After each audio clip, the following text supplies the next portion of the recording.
When we have the big smoker at home, my good friend Tim,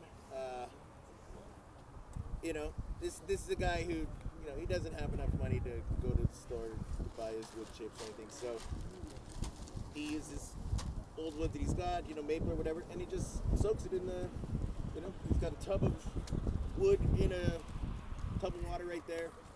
That's what he puts onto his fire, and he sits there all night just,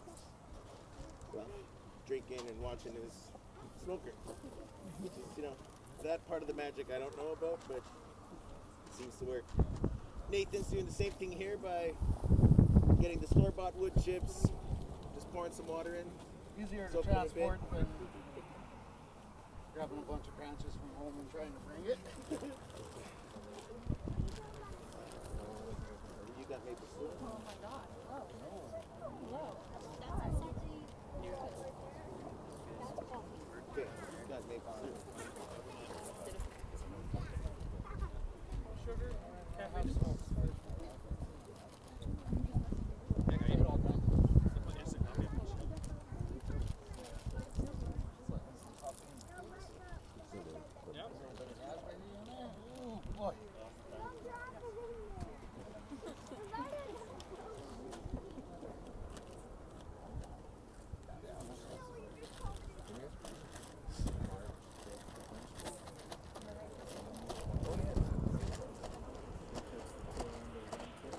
So this is maple syrup that was done by kindergarten to grade 3 up in our island. That's why it's gotten a little crystal. They got really into the process, so it was a little overboiled. But this is sounds like slave labor when I say it out loud. But they gathered the wood.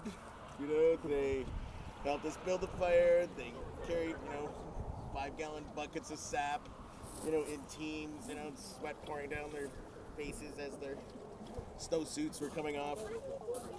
And we sat there oh, is it done yet? No, we gotta do the work, Oh, is it ready yet? No, we gotta do the work. And they did. So this is kind of special stuff, but special stuff's always the best stuff to use. So this is maple syrup that we'll be adding on there as well. So we're ready, eh? You want to do this? All right. So once again, the whole thing is about don't be afraid. We're gonna get your hands on. Get some brave people, and we'll let you do your thing. I'm gonna give you some options, straight from the Costco forest. This stuff worked good. And what you can do is we're gonna sort of rub it in, sprinkle it on, get it on there, and then we'll, drizzle a coating of maple syrup on, and then we're just gonna put it onto the smoker. And the best part about that is you kind of have to stick your head into the smoker, and that rush of smoke as it engulfs your face, is part of the learning.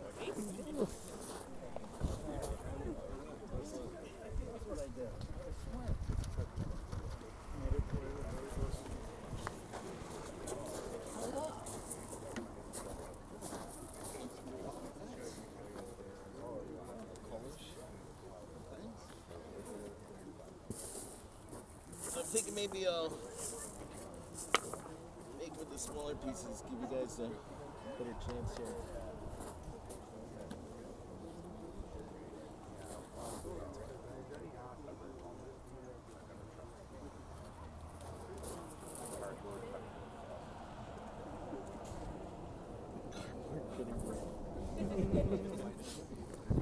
It's a net zero cutting board.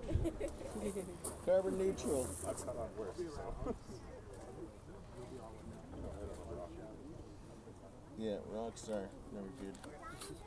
Extra flavor. Okay, so we'll get some smaller pieces here. Yeah, feel free to come grab your spice, do some rubbing, don't be afraid.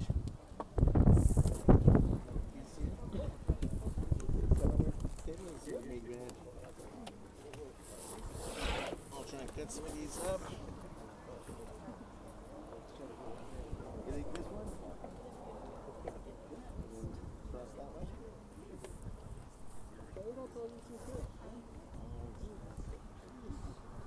He's doing my trick.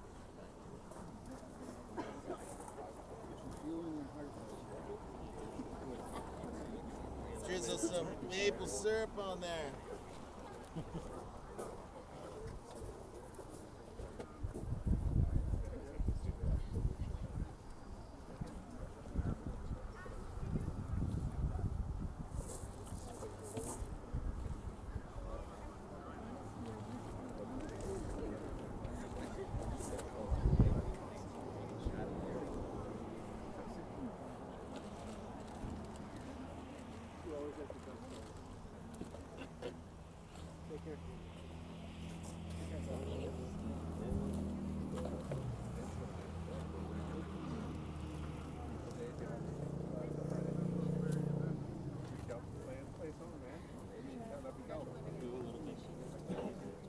If you want, that's all.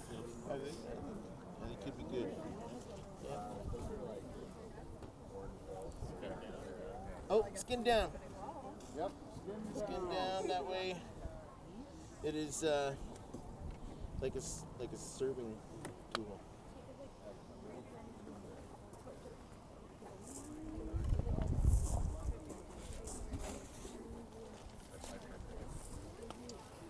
You going in? Oh, go ahead. I'll stay out of your line of sight. Thanks.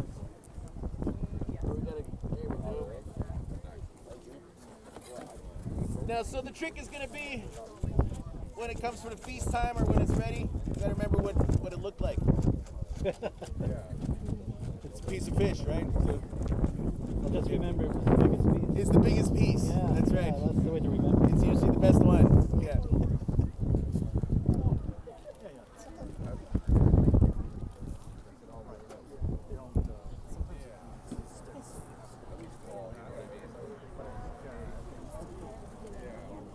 Did you use lemon pepper? Yeah. If you do you smoke it on your own? No. Yeah, the lemon pepper is pretty good stuff.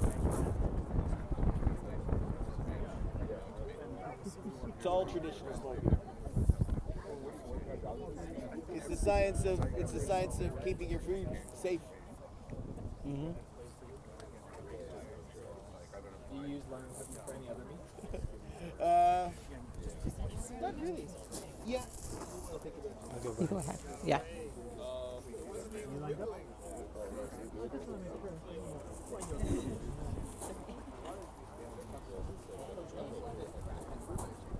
So yeah, these guys.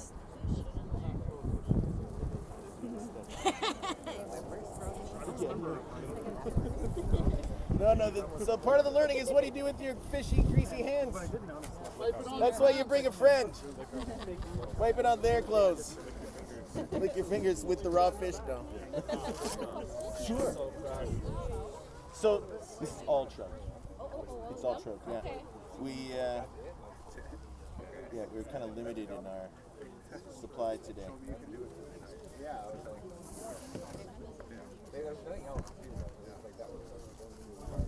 So I think these two are kind of the same.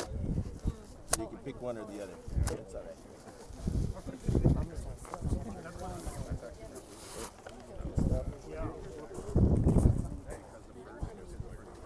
So if you're coming to the feast this evening, get the smoked fish early because last year it disappeared. Like it was gone. I was just wondering. How long does it typically stay in the smoker for? So there's two ways of doing this smoking.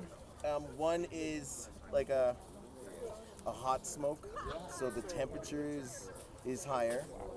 But it's still a very smoky environment. Yep. And that is kind of like cooking it long and slow, so a hot smoke. The best way and the more traditional way is what they call a cold smoke. So the temperature never gets high enough to cook the flesh, And it's only smoking and drying. and it's only smoking and drying. And that can take, 10, 12, 14 hours. Okay. So you're doing a hot smoke here. Hot smoke. On purpose. Yeah. It's not like this whole thing. It's always kind of a compromise. To do a hot smoke, you gotta have a bigger fire, which means less smoke. Bigger fire means set fire to the canvas. Yeah. So it's that's why there's always people standing around and watching and monitoring and stuff. And you could do. Oh yes, of course. When you close up the canvas, does the fire tend to burn way lower from lack of oxygen? So the answer to that one is I hope. Yeah.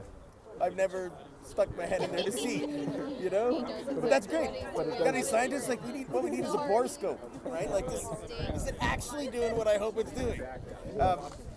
Imagine the smoke accumulates, starts to. That's the idea, right? You close everything down, you reduce the oxygen, and that environment becomes much more saturated. It is that little interplay. Get things right, and it's great. Get things wrong, and it's not working. But Okay.